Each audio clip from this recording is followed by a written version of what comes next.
Trainer ইতিপূর্বে আমাদের জেলাতে কয়েকবার তিনি রিফ্রেশ ট্রেনিং করে গিয়েছেন, অনেকের কাছে পরিচিত আছেন, আবার অনেকের কাছে অপরিচিত।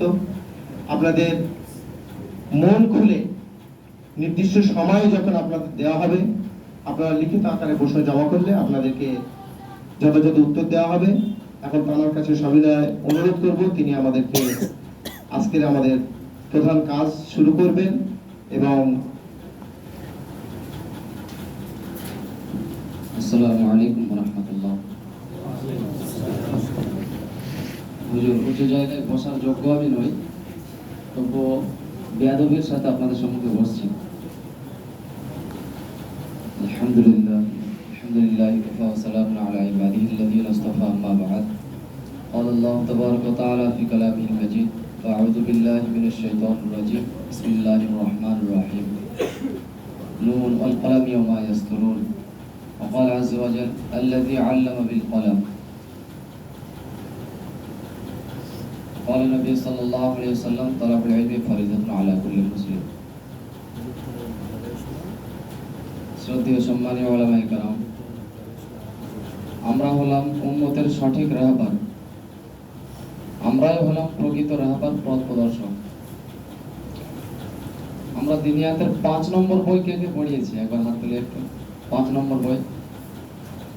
5 নম্বর বইয়ের একদম শেষে একটা শের আছে, তাই না? একটা কবিতা আছে না, নেই? কবিতার একদম শেষ 2 লাইন যেটা লেখা রয়েছে, সেই 2 লাইন হলো: ইলম কি শামআ হাত মে লেকার উঠো বন যাও মুলক কে রাহবার। এটা লেখা আছে। এই 2 লাইন সত্যি আমার খুবই ভালো লাগে। এই 2 লাইনের ইশারা ইঙ্গিত যদি আপনি একটু চিন্তা ভাবনা করেন, তাহলে আপনি বুঝতে পারবেন এ দ্বারা দুনিয়াত সমাজকে কোন পথে নিয়ে যাচ্ছে। শিক্ষার বলে এই জাতি এক সময় 1300 বছর রাজত্ব করেছে। তাদের ভিতরে ছিল রাসূলের শিক্ষা।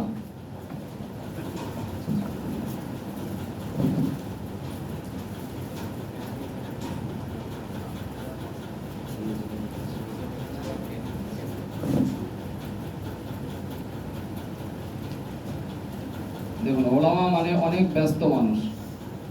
রাসূল পাক সাল্লাল্লাহু আলাইহি সাল্লামের কাছে যানবাহন কয়টি ছিল?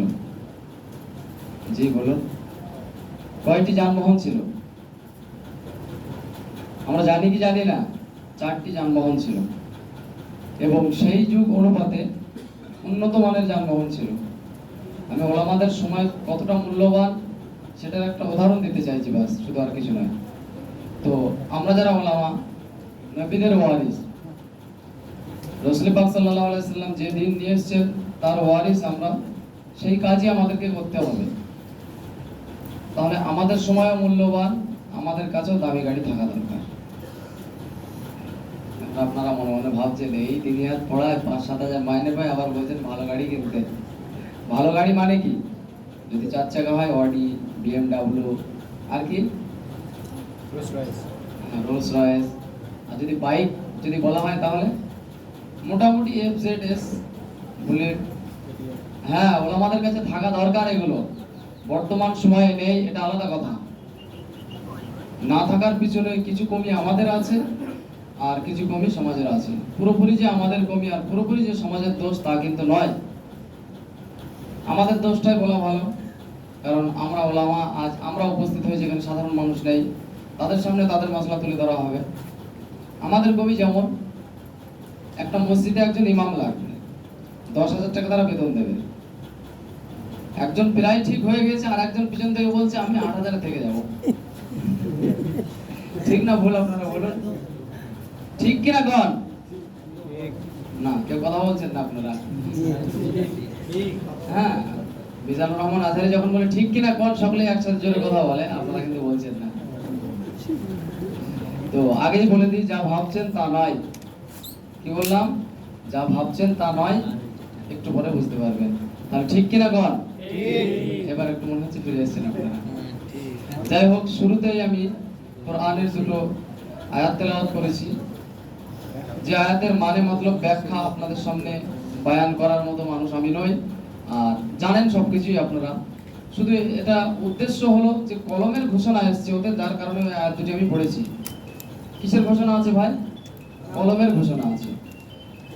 আমরা জানি পুরো পৃথিবী ও পুরো পৃথিবীতে যা কিছু আছে সমস্ত কিছু সৃষ্টির পূর্বে আল্লাহ পাক রব্বুল আলামিন লৌহ ও কলম সৃষ্টি করেছিলেন, এবং কোরআন পাকের সর্বপ্রথম যে বাণীটি অবতীর্ণ করা হয়েছিল সেটি ইকরা, পড়ো। তো এই আয়াতগুলো দিয়ে আমরা এর নির্যাস কি বুঝতে পারি? লেখাপড়া। কি বুঝতে পারি ভাই? লেখাপড়া। এর যে কত গুরুত্ব ইসলাম ধর্মে আছে তা আমরা কোরআনের কয়েকটি আয়াতের মাধ্যমে বুঝতে পারি। যে ইকরা, যে কলমের উপরে ভর করে, যাকে ওসিলা করে, যে রসুলের আদর্শকে মেনে, আল্লাহর হুকুমকে মেনে আমাদের পূর্বপুরুষেরা 1300 বছর রাজত্ব করেছে, কিন্তু আজ আমাদের হাতে কিছুই নেই। কোরআনের আরেকটি আয়াত পড়লে আপনারা বুঝতে পারবেন, ওয়ালা তাহিনু ওয়ালা তাহজানু ওয়া আনতুমুল আ'লাউনা ইন কুনতুম মুমিনিন।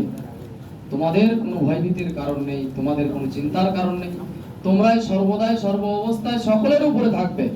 একবার বুকে হাত দিয়ে চোখটা বন্ধ করে ভেবে দেখুন তো আমরা সকলের উপরে আছি কিনা? আছি ভাই? সকলের উপরে আছি? আছি, তাই না? সামগ্রিক দিক দিয়ে না, সেটা তো ফজিলতের কথা আলাদা, ওটা তো আছি।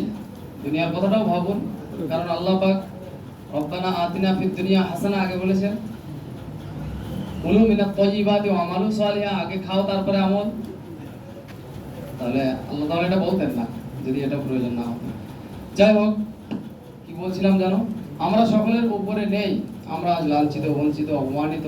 টুপি দাড়ি দেখলে যেন মানুষের গায়ে একটা ঝালাপালা ধরছে, বিচুটি পাতা লেগে যায়, এমনটা মানুষের মধ্যে দেখা যায়।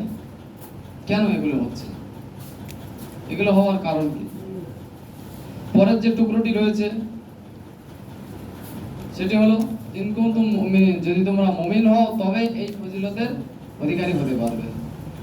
এখন প্রকৃত মুসলমান, প্রকৃত ঈমানদার, প্রকৃত নিজের দায়িত্ব আমরা পালন করতে পারছি কি পারছি না, ওটা আমাদের একবার দেখার প্রয়োজন আছে, মূল্যায়ন করার দরকার আছে। যাই হোক, আজকে যে মূল উদ্দেশ্য নিয়ে আপনাদের সম্মুখে হাজির হওয়ার তৌফিক হয়েছে আমার, এটা নিজের জন্য আমি সৌভাগ্য মনে করি। কারণ যে কোনো ট্রেনিং বা আমাদের সামনে কোনো এরকম কথা হলে আমার শুধু একটাই কথা মনে পড়ে। বহুদিন আগে যখন আমি প্রায়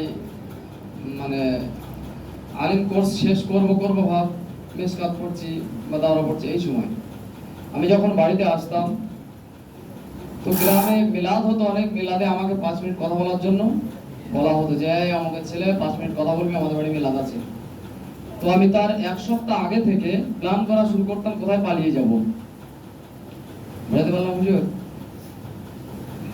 আজ আপনাদের সম্মুখে আমি বসে রয়েছি, এটা নিজের যোগ্যতার ভিত্তিতে নয়, শুধুমাত্র কোরআনের সাথে সামান্য একটু কিঞ্চিত মহব্বত করেছি এবং সেটাকে বাচ্চাদেরকে একটা জেদের সাথে দেওয়ার চেষ্টা করেছি, ব্যাস, আর কিচ্ছু নয়। আমি আপনি যদি কোরআনের সাথে সামান্য কিঞ্চিত পরিমাণ মেহনতটা একটু করে নিই, তাহলে আল্লাহ আপনাকে কোথা থেকে কোথায় পৌঁছে দেবে এটাও আপনি ভাবতে পারবেন না। আমাদের ভিতরে যোগ্যতা সকলের সমান নেই, আর দিনিয়াত মক্তব পড়াতে গিয়ে যে বিশাল কিছু যোগ্যতা হতে হবে তাও কিন্তু নয়। একটা ভালো মন দরকার, একটা জেদি মন দরকার, একটা পাগল মানুষ দরকার। বুঝতে পারলাম হুজুর? যোগ্যতাশীল মানুষ দরকার নেই, একজন পাগল মানুষ দরকার, ভালো একজন মনের মানুষ দরকার, জেদি মন দরকার, যে সে মনের একটা প্রতিজ্ঞা নিয়ে বাচ্চাদেরকে পড়াবে যে এদেরকে কিছু না কিছু আমি তৈরি করব। প্রতিটা বাচ্চাকে এই তৈরি করার জেদ যদি থাকে, ইনশাআল্লাহ আপনাদের বাচ্চা তৈরি হবে। আর পাগলপান, যে কোনো কাজে মানুষ যদি পাগল হয়ে যায় তাহলে সে কাজ সে আরামসে করতে পারবে এবং সে কাজ করেই ছাড়বে, সে তবেই ক্ষান্ত হবে সে কাজ করে। কারেন্টে বোর্ড এসছে হুজুর?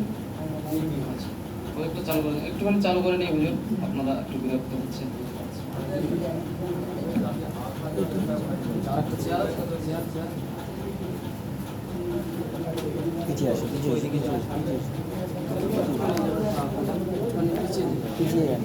হুজুর এই ভাগে আপনারা একটু এই দিক থেকে 1.5 মিটার মতো জায়গা ছেড়ে দিয়ে আপনারা লাইন দিয়ে বসে পড়েন, বসলে একটু সুবিধা হবে হুজুর আমার কথা বলতে।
হুজুর, এইদিকে থাকলে কিন্তু দেখতে পাবেন, আমি আগেই বলে দিয়েছি 1.5 মিটার মতো ছেড়ে দিয়ে আপনারা লাইন দিয়ে বসুন সবাই, এক একটা লাইন করুন সুন্দর করে। মাইক্রোফোনটা দিতে পারে না, ওর তারটা বড় আছে। মুনাজ্জাম বলে দিয়েছি তো হয়ে যাবে কাজ, তাই না হুজুর?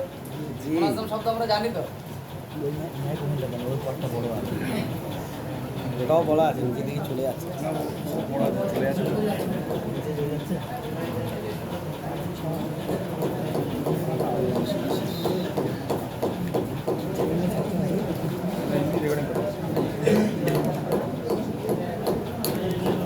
এই চ্যানেলের সাথে দাঁড়িয়ে আমি ভিডিওটা করতে পারি। একটু সময় খরচ হবে।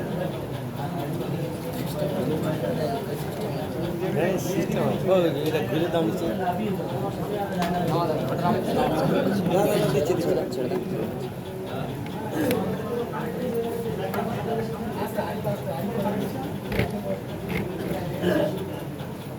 ঠিক আছে, আরেকটা নিয়ে নিন। বেশি টানলে বেশি বড় হয়ে যাবে। ঠিক আছে।